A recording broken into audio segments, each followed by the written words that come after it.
The hurricanes of North Carolina, the triple threat. North Carolina is no stranger to hurricanes.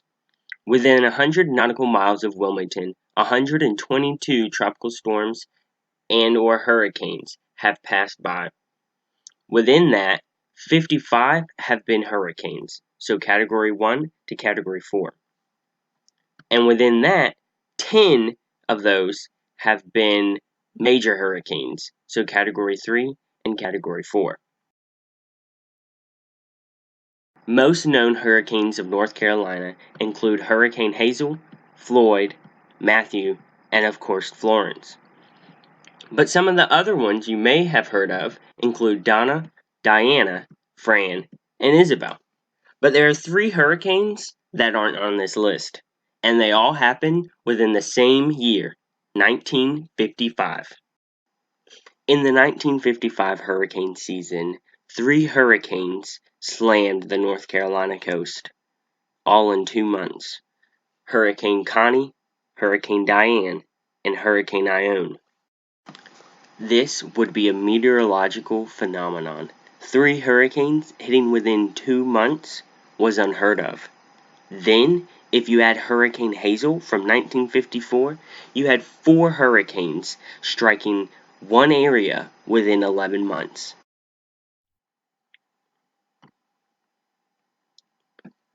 Hurricane Connie makes landfall along the core banks on August 12th as a Category 2 storm. Then, 5 days later, on August 17th, Hurricane Diane hits Wilmington directly.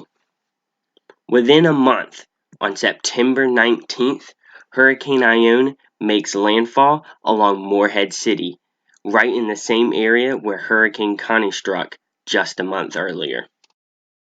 Hurricane Connie would dump up to 10 inches of rain in parts of North Carolina, and Diane would add to that of about 5 inches of rain.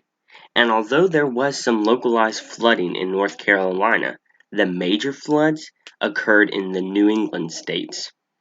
And the devastation left by Diane along the East Coast would classify her as the first billion-dollar hurricane. A month later, when Ione came ashore, the hurricane produced up to 15 more inches of rain on the already soaked North Carolina coast, which contributed to the worst flooding in many North Carolina rivers that would not be seen again until Hurricane Floyd.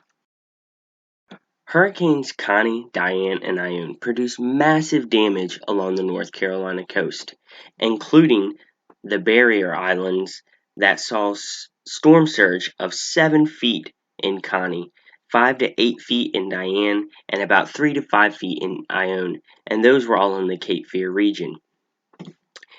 The waves and the tide smashed houses and destroyed piers, created overwash in multiple locations, and eroded much of the coast. The Carolina Beach Boardwalk was destroyed, although in Kerr Beach during Hurricane Diane, sand dunes were actually deposited onto the island. Along with the beach erosion occurred up and down the coast, the 3 hurricanes also produced a lot of saltwater intrusion into the marshlands, especially in Hyde and Dare County, where much of the vegetation for waterfowl was destroyed. Along with this, the Oregon Inlet during Hurricane Connie expanded 100 feet.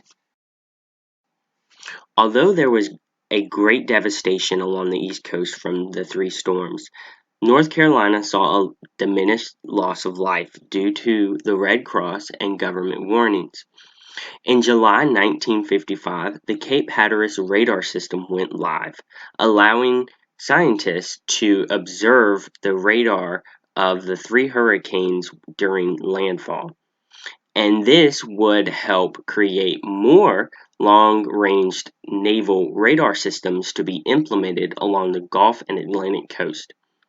And then in 1956, the National Hurricane Research Project gained more funding from the outcry of devastation amongst the people from the 1954 and 1955 hurricanes.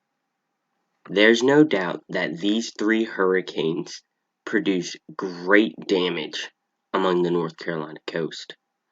But it appears that much of this information is buried beneath the sand. So my biggest question is, could this happen again?